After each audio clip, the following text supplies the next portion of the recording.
Hello and welcome. Thank you for joining the Mid-Breton Sediment Diversion Public Scoping Meeting number 1, and thank you for your interest in the project. I am Stacy Mueller from GHD and will be hosting today's event. Karen Miller and Simona Ramirez-Diaz, also from GHD, will assist in the production and the moderation of today's event. As we are all likely adapting to new technology, I would like to cover some items to expect while viewing or listening to our event today. First, today's event is being recorded, and recordings from all 3 public scoping meeting sessions will be made available for future viewing through links on the project webpage. Secondly, you have joined us in listen-only mode. Through the Webex Event Center platform, there will be a period during today's event when those of you who have joined us by internet will be able to ask questions through a Q&A feature on your screen. We will share instructions on how to submit questions just before the question and answer session begins. Please note that questions that you submit today may be published for all attendees to view during today's event and will be eventually available on the project's webpage. If you are familiar with Webex or with other similar video conferencing products, we'd like to remind you that this Webex Event Center platform is different from a meeting platform.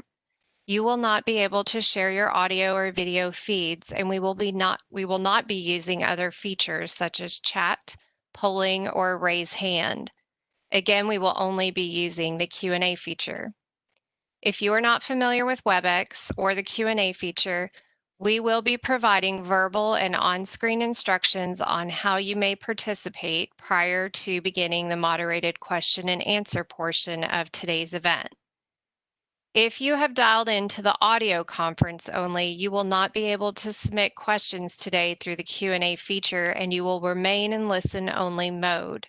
If you visit the project webpage, you are able to click a button on the left-hand side of the webpage to submit your questions.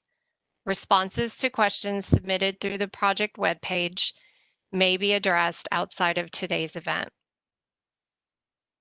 The presenters today will be sharing several ways for you to submit official scoping comments outside of today's event.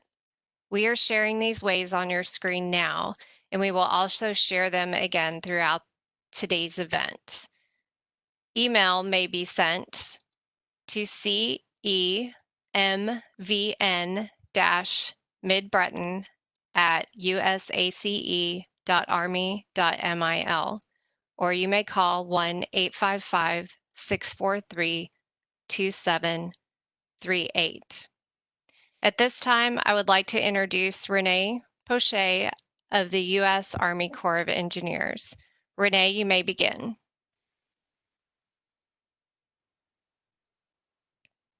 And thank you, Stacy, and good morning, everyone. Thank you for joining us for today's scoping meeting concerning the Mid-Breton Sediment Diversion Project. The Coastal Protection and Restoration Authority of Louisiana has applied to the U.S. Army Corps of Engineers for permits and permission to construct, maintain, and operate the Mid-Breton Sediment Diversion Project on the east bank of the Mississippi River near Willis Point in Plaquemines Parish. In compliance with the National Environmental Policy Act, the Corps will prepare an environmental impact statement to inform its permitting decisions. We're seeking public comment to assist in determining the scope of issues, resources, impacts, and alternatives to be addressed in this document. And you are extremely important to the process. We want to hear from you. Comments will be collected from July 2nd through August 16th, 2020. And at any time during the scoping period, interested parties can provide their official comments using one of the following. And the slide is up there. There's a mail address that you can submit. Email as well at CEMVN-Mid-Breton, MIDBRETON, at USACE.army.mil. And you could submit oral comments via a toll-free number, 1-855-643-2738. That's 1-855-643-2738. Today there'll be 3 recorded presentations. First, you'll hear from Colonel Stephen Murphy, the commander of the New Orleans District, with some opening remarks. Then Brad Laborde, Army Corps of Engineers Regulatory Project Manager, will provide an overview of the Corps permit process. He'll be followed by Brad Barth, Louisiana Coastal Protection Restoration Authority, who will provide an overview of the Mid-Breton Sediment Diversion Project. After that, we'll take questions, and we'll answer as many questions as possible, and unanswered questions may be responded to on the project webpage. Again, thank you for joining us today. Hello, I'm Colonel Stephen Murphy. I'm the commander of the U.S. Army Corps of Engineers New Orleans District, and I want to thank you for participating today in this first in a series of virtual meetings regarding the Mid-Breton Sediment Diversion Environmental Impact Statement. Today, your participation is invaluable to us because your participation and the questions you provide us will help us come to the best decision possible. That us is the permit applicant, the Coastal Protection and Restoration Authority, and the Corps of Engineers. And today we hope to provide you insight into the process and the authorities that govern this process, and really to address your questions and hear your feedback. We're doing this in a virtual environment because of everything we've been experiencing with COVID-19. So I want to ask you for your patience as we move forward. This is a new process, and I'm sure that we'll experience just a few slip-ups along the way. So thank you again for participating. We appreciate it very much, and I look forward to your feedback as you provide input to help the Corps come to the best decision possible. Hello, and welcome to the virtual scoping meetings for the proposed Mid-Breton Sediment Diversion Project. My name is Brad Laborde. I am the Corps Regulatory Project Manager for the Mid-Breton Sediment Diversion Project Review and Environmental Impact Statement, or EIS. This presentation is available to you on the Corps Mid-Breton webpage. It will also be part of our live events. However you choose to participate, myself and the Corps Mid-Breton Review Team thank you for sacrificing some of your time to actively participate and provide input on the proposed project. Ideally, the Corps would host these meetings in person. However, due to challenges with the ongoing public health crisis, we cannot do that at this time. The goals of this presentation and the scoping meetings are to, 1, provide you with brief details on CPRA's or the Coastal Protection and Restoration Authority of Louisiana's proposed Mid-Breton Sediment Diversion Project. Following my presentation, Brad Barth of CPRA will provide more details on their proposed project and CPRA's overall mission. 2, explain the Corps review process, including our NEPA or National Environmental Policy Act review. 3, and most importantly, provide you with a platform to answer any questions you may have so you can adequately prepare your scoping comments. This presentation, along with additional visual aids and a project fact sheet, are available on the Corps of Engineers New Orleans District Mid-Breton webpage. If interested, please review this information and, if you can, participate in one of our live events scheduled for July 14th, 15th, and 16th. During these 3 live events, participants can call in to listen using the number and access codes shown here. Additionally, participants using the Internet can go to the Corps Mid-Breton webpage and click on the appropriate link to direct you to the web meeting. From there, questions can be submitted using the chat box in the Webex online platform. During live events, a moderator will relay questions for Corps or CPRA representatives to answer. All 3 meetings will be recorded and posted on the Corps Mid-Breton webpage. Your participation in our scheduled live events is for informational purposes. It does not count as your official scoping comment. Your scoping comments can be submitted by traditional mail, email, or by telephone as shown here. Here is a screenshot of the Corps Mid-Breton webpage. The main section has summary and schedule information. All scoping meeting info will be on the left. You can click the Submit Scoping Question box prior to our live events to send us a question to be answered during the live meetings. On the right side of the web page, you will see information about how to submit your official scoping comments. The two links at the bottom are for the core Mid-Breton web page and the permitting dashboard. These two links should be the top two results if you Google core Mid-Breton. The permitting dashboard allows interested parties to track our progress during the Mid-Breton Sediment Diversion Project review. Be sure to periodically check this link after the scoping process to monitor our progress. CPRA has proposed to construct, operate, and maintain the Mid-Breton Sediment Diversion Project.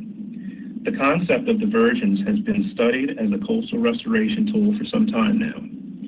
Coastal Louisiana currently has two freshwater diversions in operation, Davis Pond on the west bank and Carnarvon on the east bank. CPRA is proposing Mid-Breton as a sediment diversion designed to convey water at volumes up to 75,000 cubic feet per second, or CFS, depending on Mississippi River level and flow rates. When the diversion structure is closed, a base flow of up to 5,000 CFS is proposed. If constructed, the project footprint would be on the east bank in Wills Point in Plaquemines Parish, Louisiana. At this point, you may be asking yourself, if this is a CPRA project, why is the Corps of Engineers involved? Well, the Corps is directed to by Congress via the Rivers and Harbors Act and the Clean Water Act. If a member of the general public has an action or project that may impact a Corps Civil Works project, one must obtain a Section 408 permission from the Corps. This includes any federally mandated levee or waterway. The applicant must demonstrate that the proposed activity will not be injurious to the public's interest and will not impair the usefulness of the federal project. If a member of the public has an action or project that obstructs or alters a navigable waterway, such as a dock, pier, or water conveyance, it would require a Section 10 permit, as the Corps regulatory program is tasked with maintaining navigation in U.S. waters. Similarly, if a member of the general public has an action or project that requires excavating and or filling into jurisdictional wetlands, a Section 404 permit would be required. It must be demonstrated that the project is in the public's interest and steps have been taken to avoid and minimize adverse impacts to our nation's wetlands, and, if required, provide compensatory mitigation for any outstanding wetland impacts to proceed. During all permit reviews and during the Mid-Breton Sediment Diversion Review, the Corps regulatory staff remains neutral and independent in our decision-making. Our mission is to make permit decisions off best available science, engineering standards, and professional judgment. Again, the Corps is neither for or against this or any other application we review. Okay, so here is CPRA's proposed project Mid-Breton Sediment Diversion footprint using Mardi Gras colors. In LSU purple, you have the full construction footprint. Within that, in LSU gold, you can see the outline of the actual structure and changes to LA 39. In two-lane green, CPRA anticipates modifications to the existing pump station along this back levee. If you think back to the previous slide, CPRA hit the permitting trifecta requiring a Section 10 404 permit and a Section 408 permission. To better understand, you can break the project into three segments. One, the area within and along the Mississippi River to the Mississippi River levee has Section 10, 404, and 408 interests. Two, between the Mississippi River and the back levee, where there are impacts to Section 404 wetlands. And three, the outfall area into Breton Sound, where Section 10 and 404 would apply, with perhaps some 408 interest too. Here, a conveyance structure extends through wetlands to Oak River. This slide offers two zoomed-out shots of the project area. On the left, you can see the project footprint and CPRA's anticipated transition area in white. This is where deltaic processes can be expected based on CPRA's preliminary estimates. Additional water quality and salinity impacts are anticipated outside this area. On the right, you can get a better view of the project location with reference to the New Orleans metropolitan area to the top left. Following the Mississippi River, you can see the project location. The Breton Sound Basin and the Mississippi River Basin in Plaquemines and St. Bernard parishes are where most impacts will be. How far impacts may go to the east and northeast into the Pontchartrain Basin and Chandelier Sound, if at all, is unknown at this time.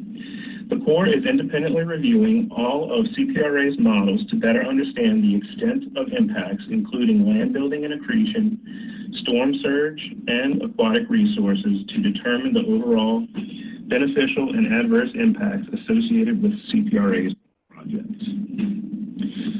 So now that we've discussed Section 408 permissions and the Section 10 and 404 permits, it's important to know what our decision-making tool is, and that is NEPA, the National Environmental Policy Act. The NEPA process and documents serve as our evaluation and decision-making tool. The Corps is the lead federal agency for this effort. A third-party contractor has been selected to help write and independently review CPRA's Mid-Breton Sediment Diversion project. The level of our NEPA review is dependent on the impacts. In this case, the Corps has already determined that this project could significantly affect the quality of the human environment, requiring an EIS or environmental impact statement. An EIS is a detailed study of a project's potential impacts to the human environment.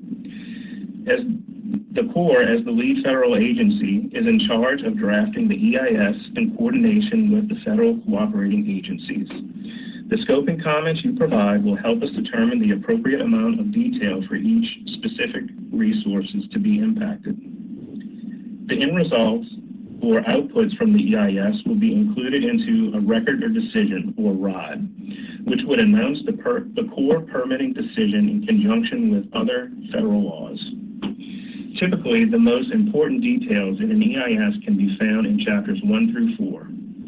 Chapter 1 outlines a project's purpose and need statement. That explains why a particular project is being pursued. Chapter 2, the alternatives section, outlines the alternative projects that will be examined in the EIS analysis. Chapter 3, affected environment, is a description of the project area's existing conditions and trends. Chapter 4, environmental consequences, and perhaps the most important part of the EIS, analyzes the impacts of the proposed project and alternatives, including the no-action alternative. For the Mid-Breton Sediment Diversion EIS, the Corps, in coordination with our federal cooperating agencies, established a purpose and need statement based off the one provided by CPRA in their permit application. From there, we evaluated potential alternatives. CPRA has provided an alternatives analysis for Corps review. The Corps, in coordination with the federal cooperating agencies, did an independent review of alternatives from prior studies, the CPRA submittal, and evaluated other potential coastal restoration tools. Our alternatives analysis is not complete. It is not complete until we also evaluate alternatives provided during this scoping process. Reasonable alternatives received during scoping will be given the same considerations established during our preliminary review. After preliminary review, the list of alternatives to be evaluated in the EIS are sediment diversions with maximum flows of 35,000 CFS, 75,000 CFS, the applicant's preferred alternative, and 115,000 CFS. Two alternative base flows are also being evaluated, a 2,500 CFS and 5,000 CFS base flow scenario. To wrap up, the scoping process is the public's opportunity to tell the Corps what you want to see addressed in the EIS. You play a central role in the regulatory process. Particularly, if you've listened to my presentation this long, please submit your comments by email or traditional mail. You can also submit a verbal comment at 1-855-MID-BRET. The number allows 4 minutes for your comment. Verbal comments will be transcribed and included into the permit record. Verbal comments can be provided in multiple different languages and later translated. Also, if you're viewing this before our live events, please participate in one if you can. We will be addressing your questions during these times. Public involvement does not end with scoping. While preliminary work on the EIS has begun, we are early in the EIS process, which starts with public scoping. Once scoping is complete, CPRA will provide all project modeling material in a series of technical reports. The Corps, with the help of the third-party contractor and cooperating federal and state agencies, will independently review CPRA's material, along with other best available science to draft the EIS. The draft EIS is scheduled to be complete in fall 2022. Shortly after the draft EIS, the Corps will host a public hearing. The Corps will then revise the draft EIS based on public hearing feedback to produce the final EIS, currently scheduled in the fall of 2023. Then the final EIS will go for public review before the all-important permit and record of decision, currently scheduled for January 2024. The permit decision can be a denial, proffering a least damaging alternative examined in the EIS, or approval of CPRA's preferred alternative. Lastly, I want to leave you with a list of potential issues that we will address along with your concerns. This list is part of the visual aids we have available to you on the Corps Mid-Breton webpage. When providing your scoping comment, please consider the following questions. What important issues, resources, and impacts should be considered in the EIS? What alternatives or modifications to the existing proposals should be considered in the EIS? And if there are other problems or opportunities the Corps should be aware of. This concludes my presentation. Thank you for your participation and be safe during these times. Now I will hand it over to Brad Barth from CPRA. Thank you.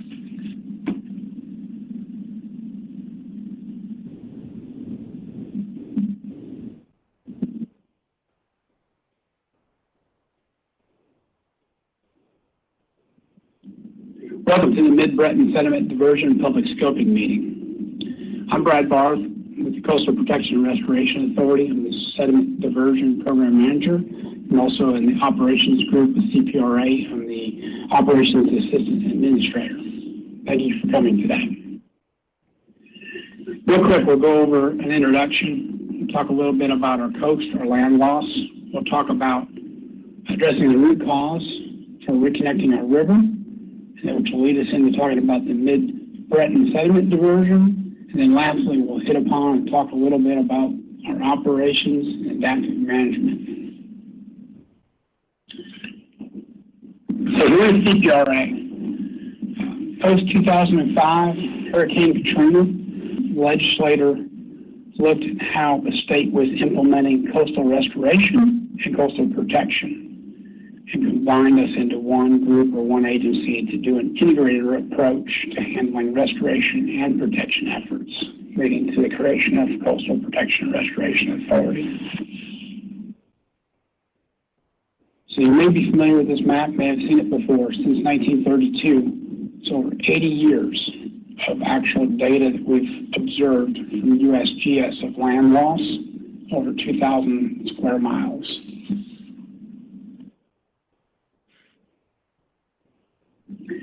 Or look at going forward over the next 50 years. If you're familiar with the Coastal Master Plan, you're familiar with, we look at a couple different sea level rise scenarios. This would be the medium scenario. Potentially, we're on order of 4,200 square miles that we have the potential to lose over the next 50 years should we do nothing. So what's at stake here?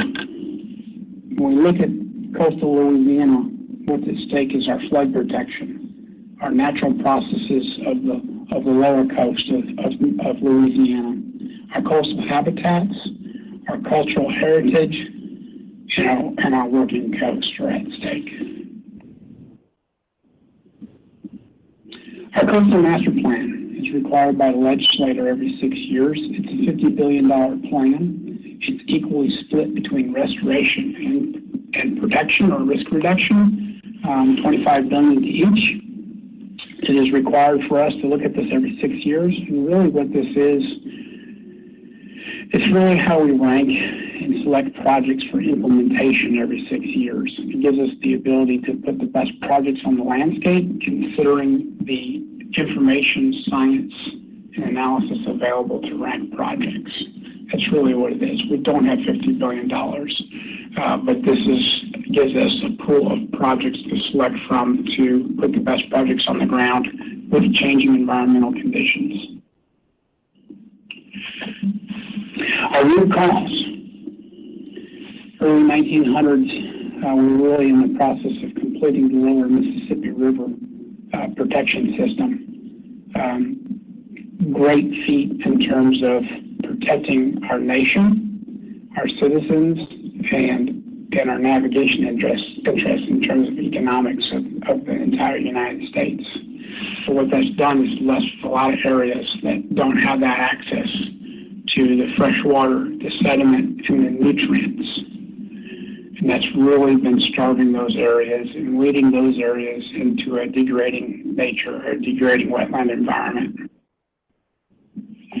When we look at some imagery across coastal Louisiana, we can look to our neighbors to the west in the Atchafalaya or Wax Lake Delta area. One of the only areas in coastal Louisiana that is experiencing land gain, no land loss in these areas. And these areas have that direct access to fresh water, sediment, and nutrients all combined together. If we go look at areas further to the east, our Breton Sound Basin, we don't have that same access to the fresh water, sediment, and nutrients. And that's why you look at this, you can see the blue for the Wax Lake Atchafalaya, call that the happy face. You look at the Breton Sound side, the frowny face. So let's talk a little bit more specifically why you're here today for the Mid-Breton Sediment Diversion Project. Some basic details. River mile locations at 68 on the Mississippi River on the east or the left descending bank, Wills Point, Bertrandville area. The funding is through MIFWIF, oil spill dollars. Tasks currently that are being worked on right now are the engineering design and permitting tasks associated with this permit application, and thus why you're attending and watching this very scoping meeting. Some of the details of this project, we'll be looking to have an inlet along the river in the -20 to -35 foot elevation range. The overall corridor width for permanent construction features is approximately 1,400 feet wide, approximately half a mile long. The capacity for the diversion is estimated up to 75,000 CFS. So it's a passive system, so it relies on the water level of the river and the water level of the basin to send the water, the nutrients, and the sediment out into the basin. So at low river flow in the beginning of the spring flood season, the diversion may only be able to flow on order of 30 or 40,000 CFS. As it approaches max flood stage and reaches a million plus on the flow of the river, will be up closer to the 75,000 CFS and how it operates. Base flow up to 5,000 CFS is what we're asking for in the permit. With that, we know base flow is a more of an environmental condition out in the future. We really only want to flow what makes some sense environmentally going forward into the future based on conditions at the time that we're operating. Major components and features of the project will consist of an inlet, a conveyance structure, and an outlet. It'll require us to do some interior drainage modifications to maintain drainage within the interior in the Bertrandville-Wills Point area, and then also require us to relocate Highway 23. This slide kind of gives you a footprint of the project area. The main footprint includes temporary and permanent right-of-ways. At this point, that's in the very infancy of the engineering design process, but this gives you an idea of perspective of the footprint of the project in terms of both temporary and permanent features. The lower blue dot down to the right would be the pump station, where we're looking at some potential improvements to the pump station for that interior drainage. Look at sediment diversions. What's the goal here?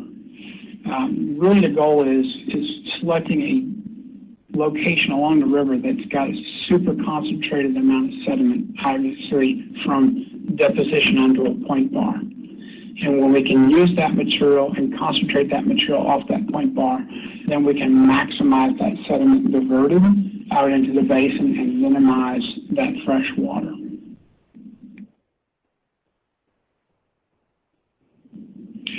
Looking at over project operations, this is a 3D rendition. Obviously, the project is on the east bank or the left descending bank. You can see here the flow through the intake into the gated structure and then out into the Breton Sound Basin. Looking at plan view, you can see a little bit more detail here with permanent features and then potential temporary areas for construction laydown or staging areas. Again, major features are intake channel, the gate structure, LA39 relocation, the channel conveyance, and then out to the outfall area with a pilot channel out to River Shen or Oak River. Again, another 3D rendition here. Looking at, you can see from kind of the bottom left to the top right, the Mississippi River levee, our inlet channel, the gate structure. So this is a controlled gated facility. So when we're not operating, the gates would obviously be closed. Channel conveyance out to the outfall area and then out into the basin. Kind of looking north-south here, looking at the gate complex and the inlet and conveyance channels with the guide levees.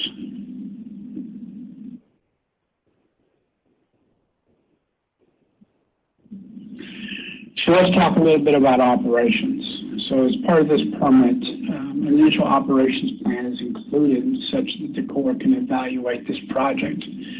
Our trigger for the on-off or the start and stop of the diversion is 450,000 CFS at Belle Chase. That also includes up to 5,000 CFS base flow when we're below that 450,000 CFS. That base flow is for future changing environmental conditions. And again, it's an up to number. We would expect the base flow to only operate and flow at a level needed based on the future operational conditions or environmental conditions we see in the basin. We expect that to be lower than the 5,000. Adaptive management plan. So this is a key part of dealing with environmental changes in the future, and really gets at the heart of our mission is to be able to consider our changing environment to be able to manage at or below those levels stated above based on the conditions we see. Additional emergency stops, tropical activity, spills, and navigation. As part of our charge as CPRA is flood protection. We don't want to have conflicting messages there in terms of flood protection. So no desire or intention to have this thing operating during a tropical storm or a hurricane, and thus we'll have a plan in place to close the gates during any kind of hurricane or tropical storm activity. Adaptive management. Again, really, this is all the information, all our real-time monitoring and information that's gathered for anything from looking at the performance of our project to providing us data and information on our changing environment, which will allow us to make operational changes as needed based on our permit conditions. So some of the things that we may be looking at are the sediment load, the flow in the river, the salinity in the basin, the stage in the river, and other water quality parameters and such. As we go forward in this permitting process, CPRA will continue to have some boats out in the river on a regular basis to do some river sediment sampling, to continue to gather the information necessary for us to have an efficient design in terms of understanding the hydrology, the hydraulics, and the sediment transport, so we can maximize that sediment capture. So our site-specific data and information leading into our effort there. We'll continue into the 30% design effort. That 30% design effort will then directly support the permitting process and provide the necessary information to the public in terms of what the project looks like, the features of the project, the components of the project, such that the Corps can assess those things based on this public scoping meeting and your input. Physical model testing is part of that hydrology and hydraulic testing. One of the things we want to do is also have a physical scale model of the project as well. So that way we can look at both numerical and physical modeling and be able to have input there in terms of getting the best design. And that way it's also tested as well and not some type of experiment. We've already done that physical scale model testing. And then obviously we'll continue for our outreach and engagement, where we try to put as much information that we can and maintain that transparency of the information we have and where we're at in the process of the project.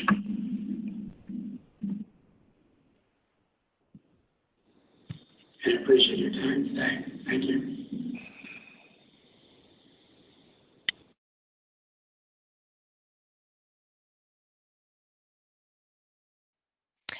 We're going to thank everyone who's in attendance for paying attention to both of those presentations. At this time, before we begin our question and answer session, we would like to take a moment to introduce the panel. I will ask our panel to unmute themselves and share their webcams at this time.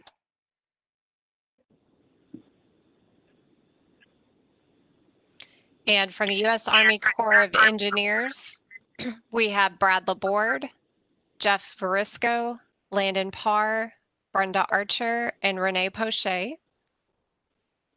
From the Coastal Protection and Restoration Authority, we have Brad Barth, Brian Lazina, Liz DeVoli, Gary Holm, Heather Larison, and Tim Smith.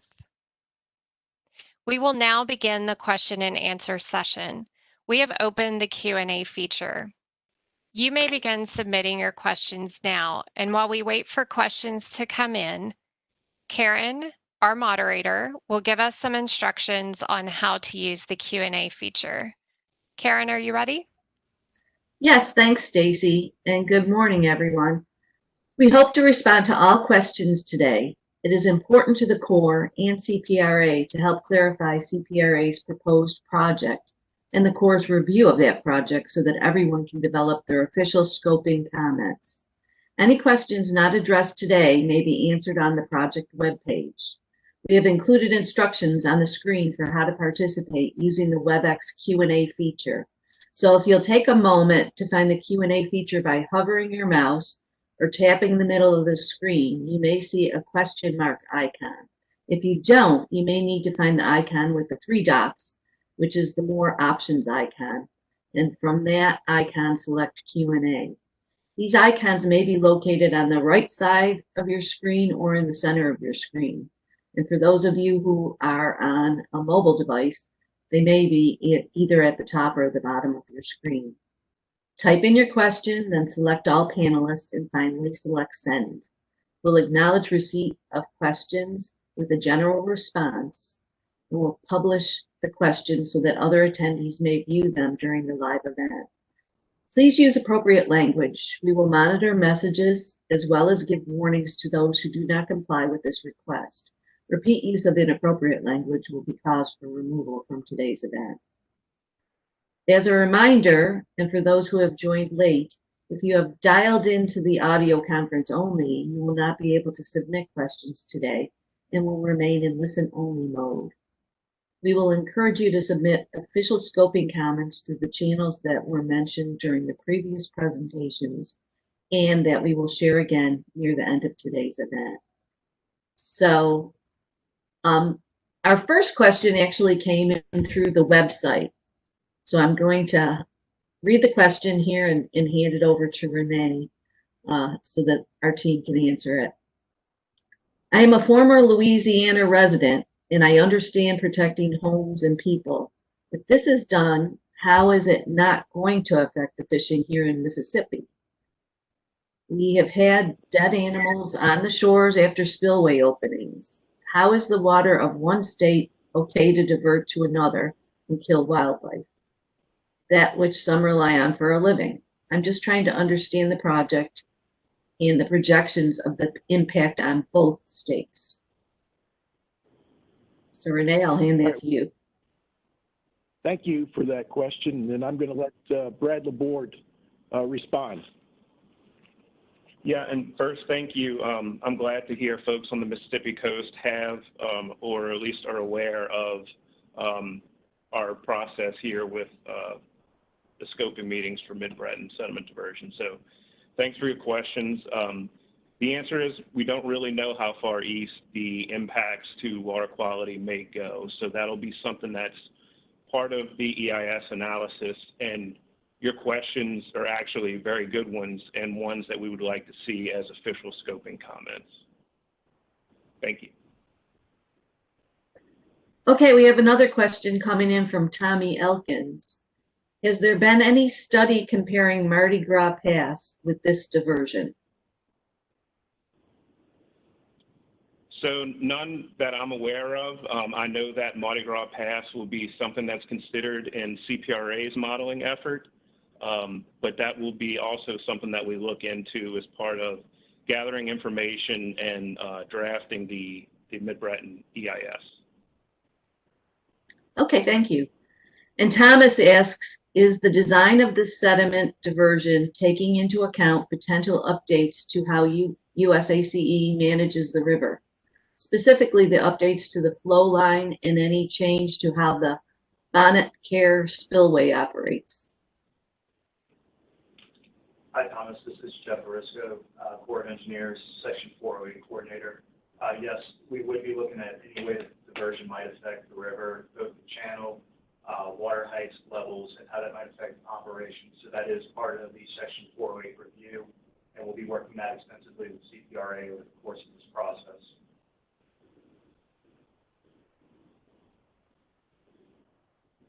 Okay, I see some comments coming in, but not any questions right now. Thanks, Karen. We did have a question come in that I'll direct to the Corps. We are going to be making these recordings of today's session as well as the other two sessions available on the Corps' website. Brad or Renee, would you like to make a commitment on when these recordings might be available? As soon as possible. We'll post it out there. We'll post through social media as well and let folks know when they're available. Excellent, and thank you. Okay, Renee, I do have another question coming in from Sam Solis.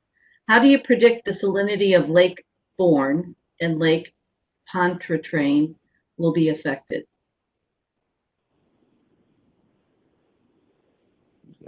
All right, thank you.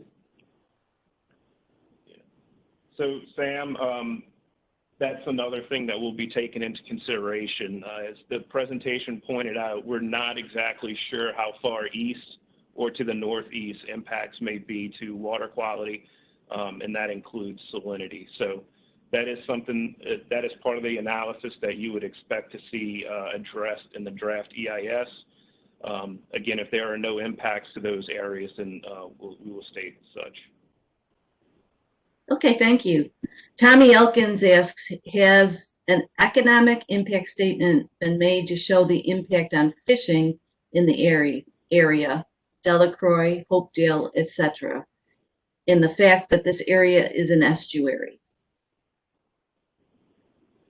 All right, thank you for that question, Brad. So we have not done an economic impact statement. What will happen is CPRA will provide a socioeconomic submittal to us. We'll take that into consideration as part of our independent review, which will then be represented in the EIS in the socioeconomic section. Thank you. Barbara Johnson asks, what are the factors you will look at in analyzing the impact of the project on fisheries? The fisheries of the area have been under siege and in productivity and decline. Productivity is declining in the years. It seems like we have an opportunity to revitalize a declining industry. And thank you again for that question, Brad. Yeah, and again, I think this is another good example of a comment that we should get through the scoping process. So please make that part of your official scoping comment. Just to briefly elaborate, we are having CPRA provide a series of studies and models to try and gauge the impact that may take place in the basin, which again would then be independently reviewed, and then we take that into consideration in drafting the environmental impact statement. Thank you. Joe Guinta asks, is the water quality of the Mississippi River really good enough to do what this project is supposed to do? Thank you for that question. Brad? It's, again, another thing that we will look into. I know that CPRA certainly believes that that's the case, which is why they're proposing the project.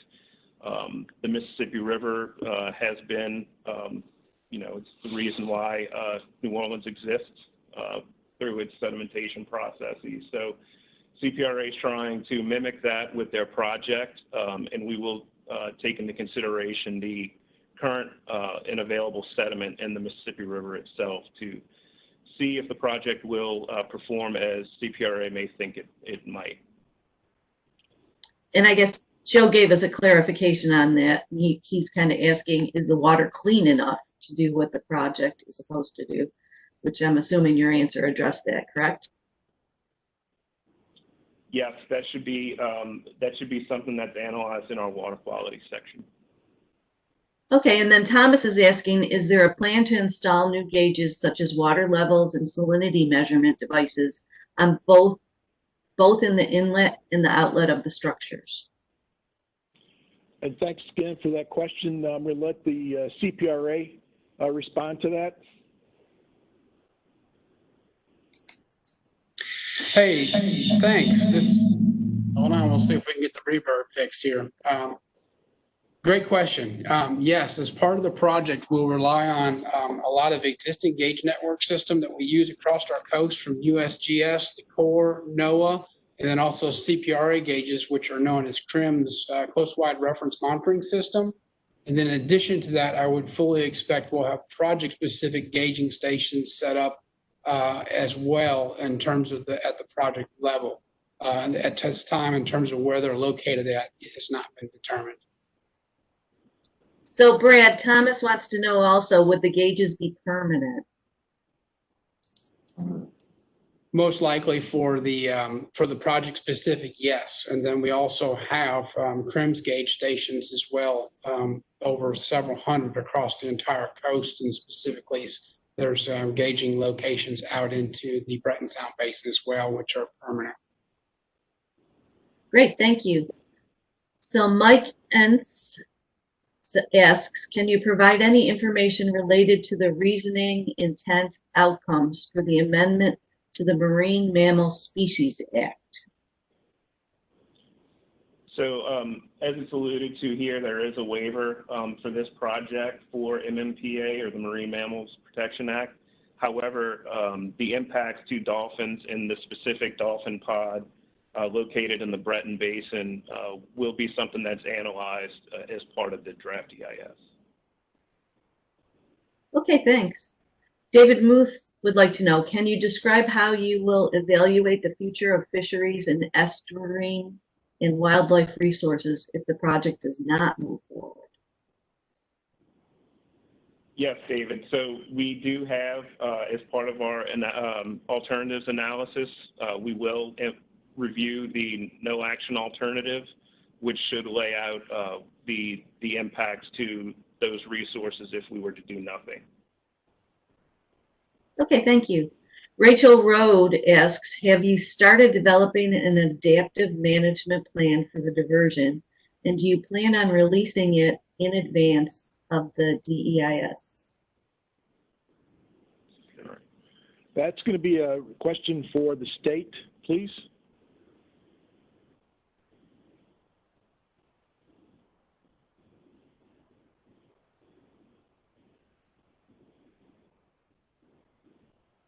Hi, Brian Lozane with CPRA. Appreciate the question. Yes, we have, along with any of these large projects or all our projects, obviously, for a project like this, a very robust adaptive management plan. You heard from Brad Bart's presentation, and you'll see the particular first iteration of that released with the DEIS. Sure will. So we want folks to be well aware of all the intent of the state in operation of the project for success of the project, and to make sure all these things are addressed. Thank you for the question. Thank you. And from Holly Morocco with the Mississippi Aquarium, we are developing studies to look at how freshwater impacts bottlenose dolphins in the MS Sound.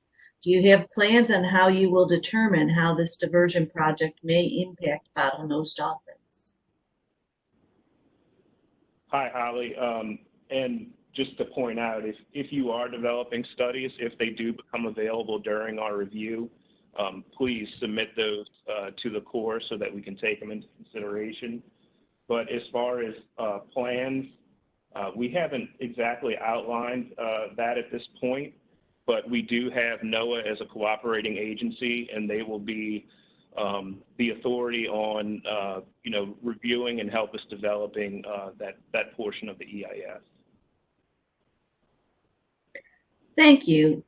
Tommy Elkins asks, is there a quantitative measurement of how much fresh water is acceptable into the Sound? Okay. I don't totally understand the question, but we looking at and analyzing salinities will be part of our review. And any of those changes will be quantified to show as a result of operation of the diversion itself. And I'm having trouble reading the next name. Oh, no, it's Ryan Lambert.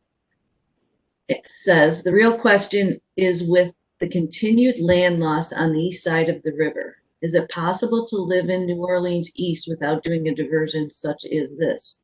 The protection from storm surge has been decimated in the last 90 years. I guess it's more of a statement than a question, but maybe you'd like to comment? Yeah, hi, Ryan. That is something that we'd like to see as a scoping comment, and I sure hope so, that we're able to continue to live here as being a resident. But the continued land loss will be addressed in the no action alternative write-up in the EIS. I don't see any other questions coming in. Just a reminder, you can click in the middle of your screen and find that Q&A panel. And if you're having any problems finding it, let us know and we can help you. Thanks, Karen. This is Stacy, and I'll just remind everyone that it's about 7 minutes to the hour, and we'll be concluding at 30 minutes after the hour. So we have plenty of time for those who are attending today to continue submitting their questions. Karen, back to you. I just had a few come in. So Thomas would like to know, is there consideration to using salinity level as operating trigger? Thank you for that question. Now we're going to ask the state to respond.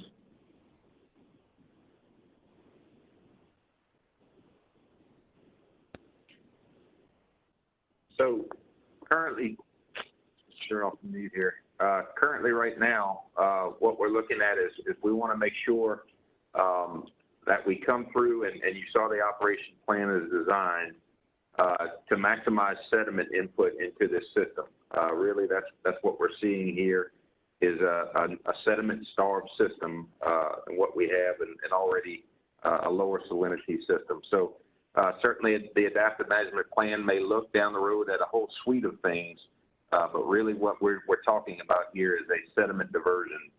So obviously we want to ensure that we're capturing the maximum amount of sediment, and that means in this particular case, operating this diversion when it's when the river is obviously at some of its highest peaks and flows, and in some cases that might be counterproductive to using a salinity target. For example, if salinities were high in August and say sediment was lower, that wouldn't be very good for project success for a sediment diversion. So obviously a bunch of different things could be potentially looked at, but really we want to take the cut of this is a sediment diversion. We want to operate this thing to mimic the natural process, the flood of the river. So the first operational goal is operate the diversion when the sediment concentration is there. So thank you for the question. Thanks, Brian. And Tommy Elkins wanted to clarify his earlier question. How much Mississippi River water coming through this diversion before losing oyster, shrimp, and fish in the area? So that's really what he wants to know. How is it going to affect oyster, shrimp, and fish? Okay, thanks, Tommy. So we will be analyzing the impacts to those resources with each of our alternatives in the EIS, and you could expect to see that in Chapter 4, just to go back to the presentation when the draft EIS is available. And Tracy Boydon, and I apologize to anyone whose name I've mangled today, but I'm doing my best here. Tracy would like to know, how long would it take to make this diversion operational, and what is the life expectancy of this project? All right, thanks for that question. We're going to ask the state to respond. All right. Hey, Tracy, thanks. A great question. So looking at the schedule that Brad Laborde spoke of earlier, we're looking at a potential record of decision in approximately 2024. A major civil works construction project like this would be on the order of 5 years, so that'd put us in the 2029 time frame.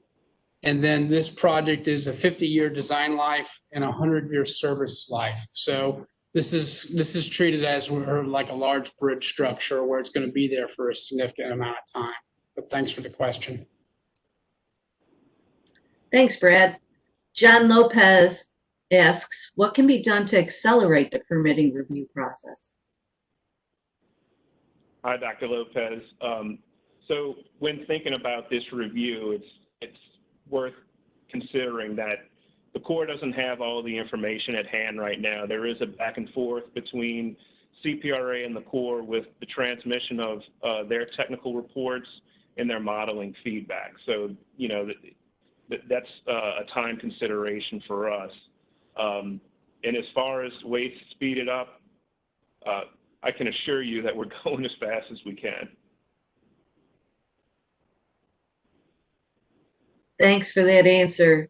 Joe Guinta would like to know, when will there be details on buying out the camps and business owners in the affected areas? Thank you. We're going to pass that one to the state to respond to.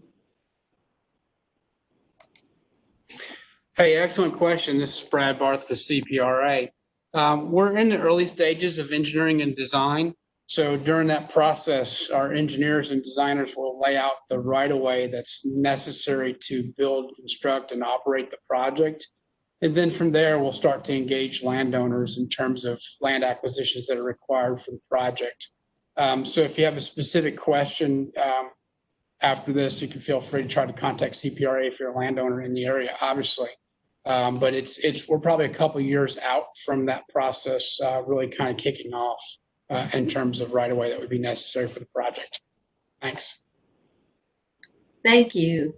Terry Trapani asks, with so many questions on the effect on the water quality unanswered with the project, how can we, the concerned residents of the affected area, be assured that the project will not go forward? Hi, Carrie. So with the unanswered questions, I mean, that's a microcosm of what we're trying to answer with the EIS, right? And we're trying to gain your input through your scoping comments. So any water quality questions that you may have, please submit those to us. I know that the Corps and a lot of our cooperating agencies have similar questions about the water quality and changes in the basin, which we will hope to adequately respond to in the draft EIS. Once the draft EIS is published, you'll have the opportunity to review that material and re-engage with us as part of the public hearing scheduled in the fall of 2022. Great, thank you. Ryan Lambert asks, is there a plan to maintain a minimum flow when the river is low to protect aquatic vegetation from saltwater intrusion? Thank you. We're going to ask the state to respond to that one.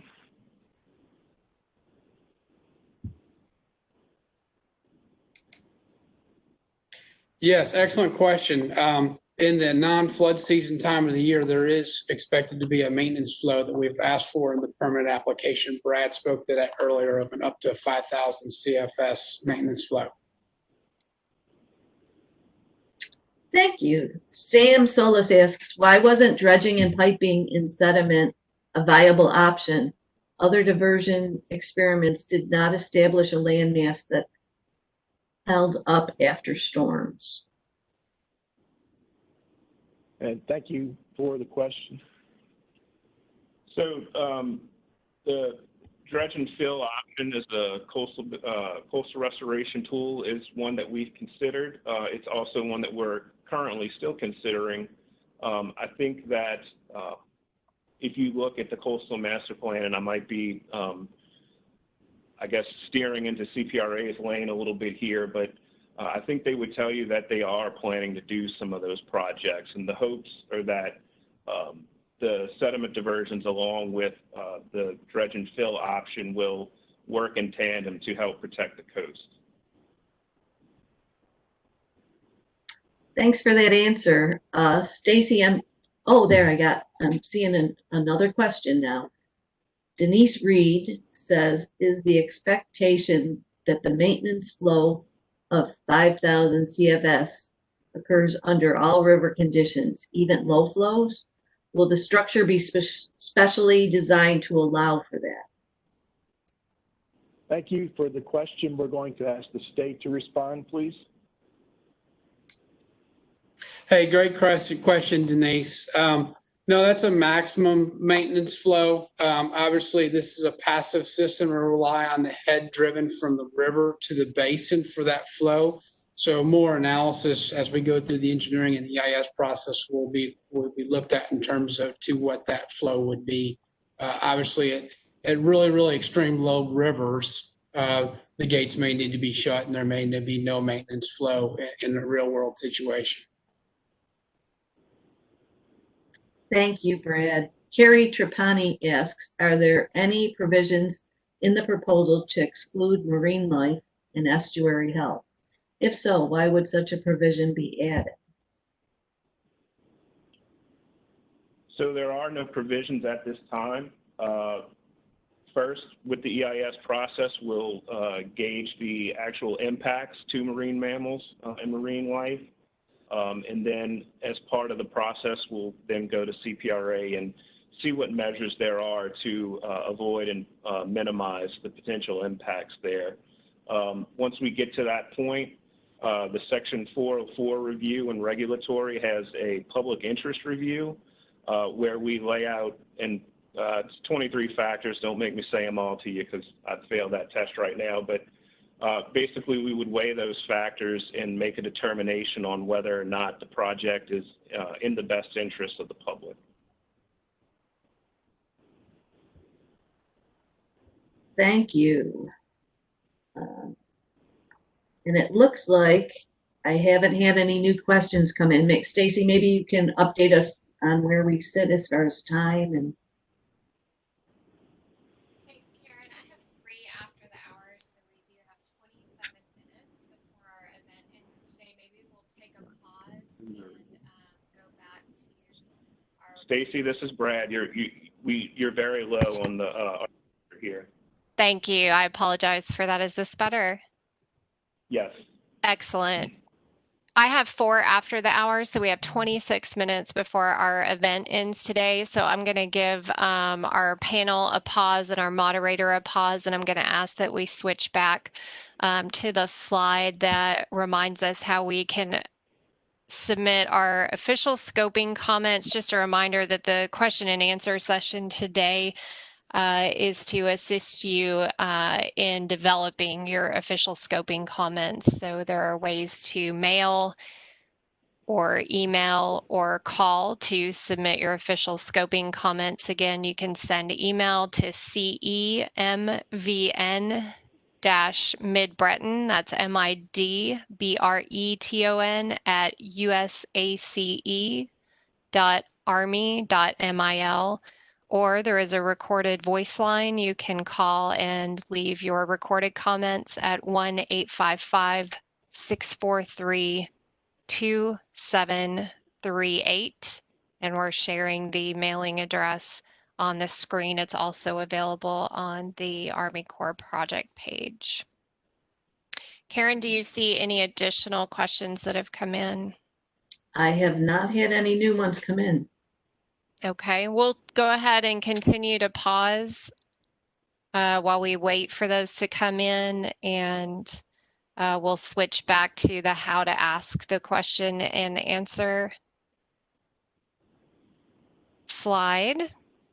And just a reminder, if you were unable to ask your question using the Q&A feature today, there is a submit a question button on the left-hand side of the Army Corps' project page. So that is another way that they are taking questions.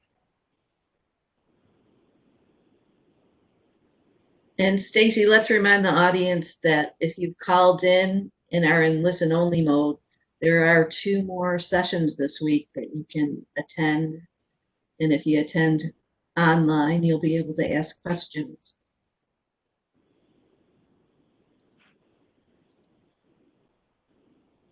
Yes, and to add to that, on our Corps website, we also have the opportunity for you to click and submit a questions box on the left hand of our website, and it'll open your browser and you can submit a question that way as well. Great. John Lopez sent in a question. He's asking, is it possible to submit recommendations on how to conduct these meetings considering the COVID situation? Absolutely, John. And Ryan Lambert asks, with the land building success in the Fort St. Phillips area, is there any plan to put in terraces or other projects that will expedite the land building process? Expedite the land building process. Thanks, Ryan. That's certainly an alternative that, if provided during scoping, we can analyze further.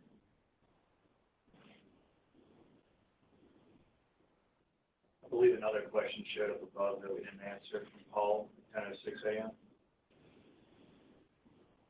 Oh yes, I'm sorry. Paul asks, it is my opinion the current diversion has caused marsh damage in the Delacroix area. Won't this diversion cause similar damage further from the site? Paul, that's a question we hope to answer as part of the EIS process.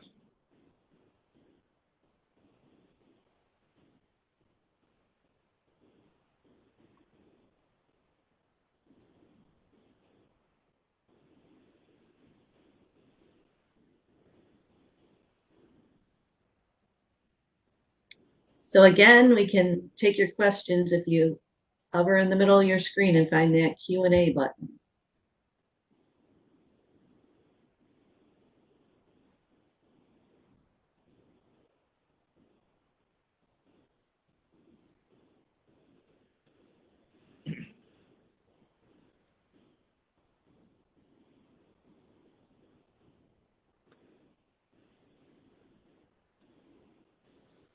So Stacy, I don't see any more questions. Maybe I'll turn it over to you again.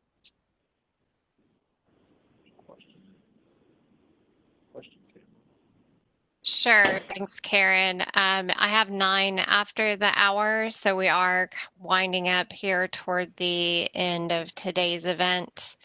Again, we're going to share the information on how to share your official scoping comments by mail, email, or calling.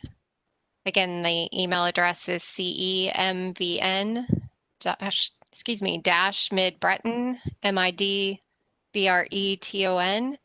at USACE.army.mil, or you can call. The recorded voice line is 1-855-643-2738.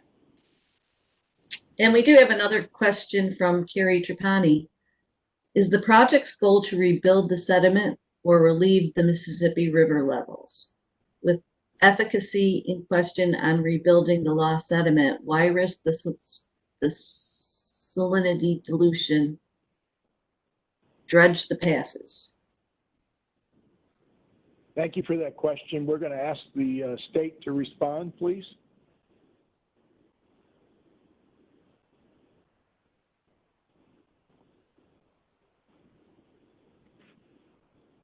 Yep, thanks for the question. The project's goal absolutely is to build, maintain, and sustain marsh in the Breton Sound Basin on there.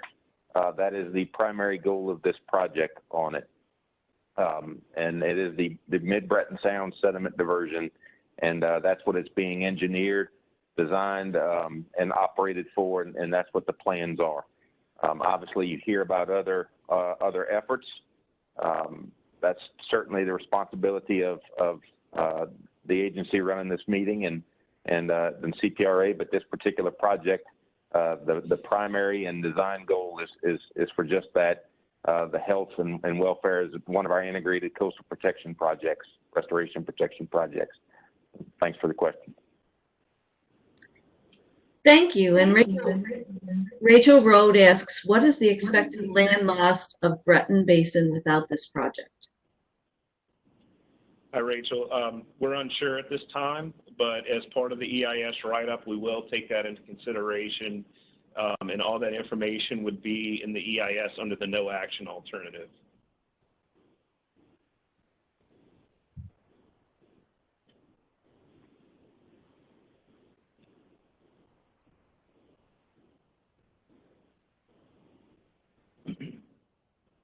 So we have another delay in questions.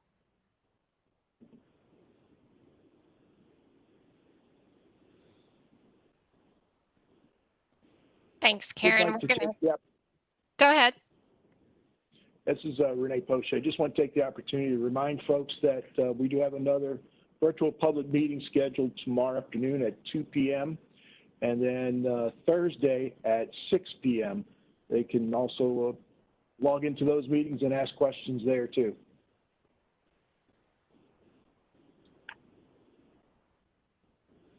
Thank you, Renee, and thanks for those of you attending with your patience today. We know that we're all getting used to new technology. I appreciate the heavy participation from our attendees today through the question and answer session. We've been able to get to almost all of our questions that have come in. I believe there have been just a few comments that we've published but have not pitched up to the panel. We'll make sure that those get published along with all of the other questions. So I have 13 after the hour.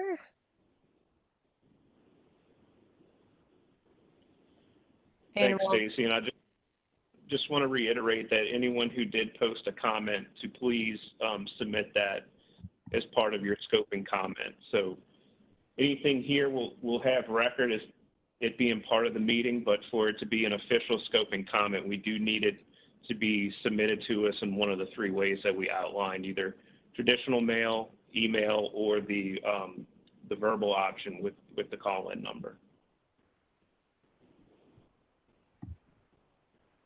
Thank you, Brad. And we'll review those ways on the screen again to submit official scoping comments. You can submit those official scoping comments again by mail, email, or by calling the recorded voice line. This information is also on the Army Corps' project webpage. You can submit official scoping comments on the right-hand side of the screen. If you still need to ask questions after today's event, as mentioned, there are 2 other live events this week, or you can submit questions on the left-hand side of the Army Corps project page.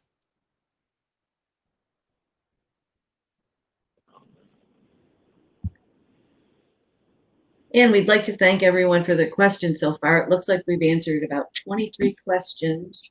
And again, if I mispronounced your name, I would like to apologize.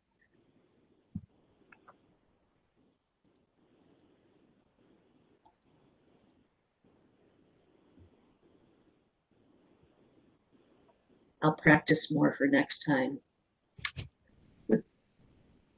I see Carrie has a question about the chat being on the record.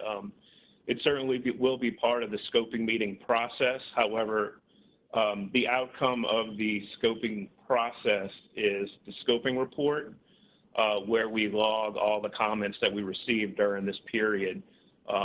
For your comments to appear in the scoping document, as well as for us to consider it throughout the EIS, we would like you to submit in one of the 3 ways that are shown here.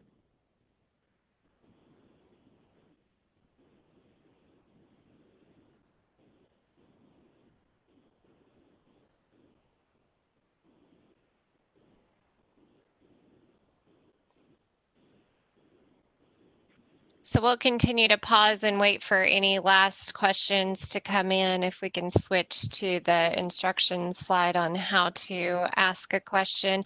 I am starting to see our attendee count drop, so it's possible that many of the questions that were prepared for today's event may have already been asked. I have 16 after the hour, so we will have time for just a few more questions. If you have time to get those in, please use the Q&A icon or question icon. The more options icon might be helpful if you're on a mobile device. And make sure that when you type your question that you select all panelists and send it.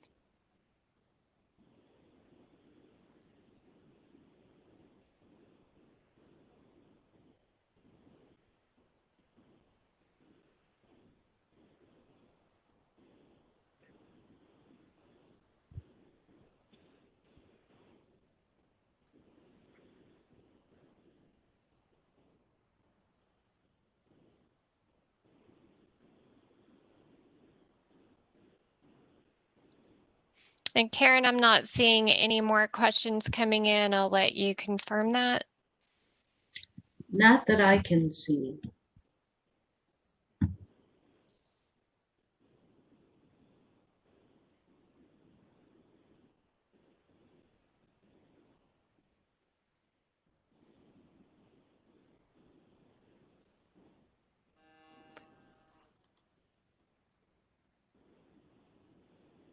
So I'll ask the Corps and CPRA, with the lack of questions that are coming in, do you want to, I see another question from Carrie. Will the next meetings be live as well? And the answer to that is yes. If we could get the other scheduled sessions slide up on the screen, there is a session scheduled for tomorrow. That's Wednesday, July 15th from 2 to 3:30 in the afternoon Central Time, as well as an evening session that is scheduled on Thursday, July 16th from 6 to 7:30 in the evening. And just to elaborate on that schedule, the Wednesday and Thursday meetings will also be similar to this. They will be live, so there's a potential for new inquiries and new questions to be answered.